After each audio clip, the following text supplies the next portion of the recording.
Hi everyone, it's Michelle from Country Morning Creations, and I am back with a tutorial.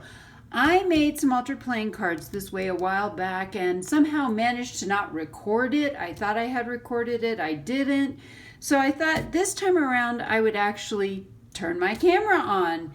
This is a super easy, super fast hack to make altered playing cards.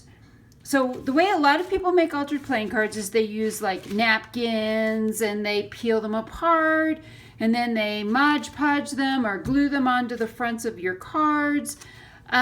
This is way faster and way easier, and I'm going to show you how quick and easy this is. So these are regular playing cards, and you can see, I don't know if you can see this, but they're actually super shiny.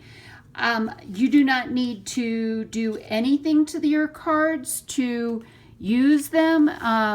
And so what I did was I grabbed 2 of each suit, and what this is, I have taken Avery, this is the 8665, so this is one whole piece of clear sticky paper. It's a full sheet, there you go, 8.5 by 11, 25 labels, 25 sheets.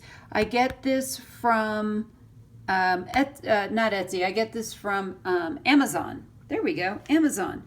And so what I've done is I've printed out a collage page. This one happens to be from, why am I drawing a blank here? This one happens to be from My Porch Prints, Stephanie over at My Porch Prints.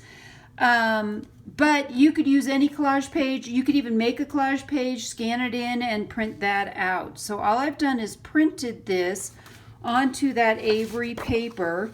And then you'll see on the back that it's kind of got a couple of places where you can peel it. And we're going to simply turn this over. I'm going to peel off a section maybe at a time, like that. And we're just going to start laying these down. Now, I will tell you this. I'm going to go 8 across, but you can also, if you turn them this way, you actually can get 9 cards on there. But I just wanted to kind of keep this an even number. And I just put it down and stick it down, and then I'm going to peel this next section off. Because, and I want to do little sections at a time because I really don't want to kind of start getting things too stuck. So like that got stuck a little bit. All right, so we're going to just go suit by suit. One of the nice things about something like this, as far as you know, using it for your altered playing cards, is that it doesn't matter what direction you lay your cards on here. That makes it really nice and super simple. Last little bit, if I can get this last little bit to peel off. Here we go. We're getting there. All right, and then I just peel this last little bit off. This 10 goes here. Doesn't matter whether they're right side up or upside down at all. And we're done with that. Now, if you would like to have the backs of your cards covered, I do have, I just grabbed a piece of regular paper, and I'm going to grab some glue. I like to use Fabrifix because I feel like it's going to hold better, but you could use any kind of glue that you want. And I'm just going to go around the very edges because that's going to be the critical part. And we're going to just do this. The nice thing about this kind of glue is it gives you some dry time. And so you don't have to work super fast, but I'm going to try to go rather quickly so that this doesn't take too much time and set up and then be totally dried out. You could cut these out and then come back and do this separately. I just like to do everything in one big fell swoop. So we're going to get these last couple of cards done. Let's see, I need to do this one still. And it's okay if some of the glue gets out on the sticker paper. Don't worry about that. And I just want to go around the edge of this one real quick. And then some people like to spread out the glue. I'm just going to kind of go over this one last time to make sure I got good sticky stuff down. And then what you want to do is actually line this up on top of your other sheet of paper. Pretty much like that. And just press it down really, really well. Now, if you are super, super OCD and want to line everything up perfectly to use something else to cut with, go for it.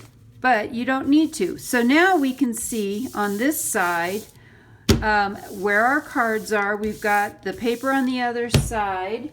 And I'm just going to grab a pair of scissors. And all we're going to do is now cut out our playing cards.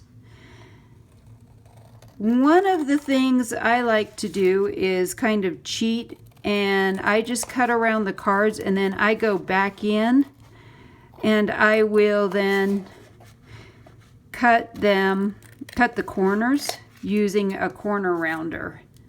But putting the paper backing on it really helps to kind of make your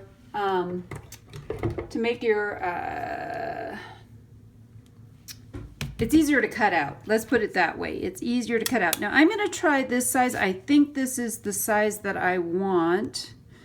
It does look like it. All right. So then I just go back with a corner rounder and hit all my corners. And there you have a beautiful, easy, simple, quick hack for making altered playing cards. I'll cut one more out for you and then I will come back. So all I'm doing is cutting right around the edge. And of course you can go back and decorate these and add bits and bobs and maybe some flowers to it or some words. I know the last time I made these I added some words to it.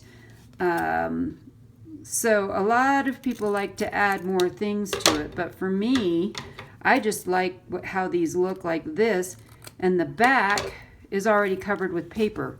So it, you know, so it can be used. But isn't that gorgeous? Look at these. I think these are just beautiful just the way they are. So I am going to do a couple of things. I will finish cutting these out and then I'm going to sew around half of these to show you what they look like if you have a sewing machine and you want to run a sewing machine around them. If you don't have a sewing machine, these are perfect just the way they are. I'll be right back. Alright, so I have stitched around half of them to show you what it would look like if you stitched around them. I'm a string person, I love to leave the strings, but I figure, you know, if you don't like strings, cut them off. So this is one of the ones that I stitched around, and this is what the back side looks like. Oh, it looks like I needed to fix my tension on this. I forget that I have to change my tension when I go to sewing on paper, but the front side looks really good. The back side, you can see that my upper tension was too loose. And frequently when you sew on paper or sew on something like this, you do need to adjust your tension actually down, not up. But anyway, aren't these super cute? I think they turned out really well. You've got the paper backing, like these are paper backed, so somebody can use these to write with. They make just a great little adorable journal card. So I hope this has been a really helpful tutorial. Like I said, you can go back and embellish these even further or just use them as is. I think these are perfect just the way they are. So I hope you've enjoyed this, and I hope I've inspired you to be creative today.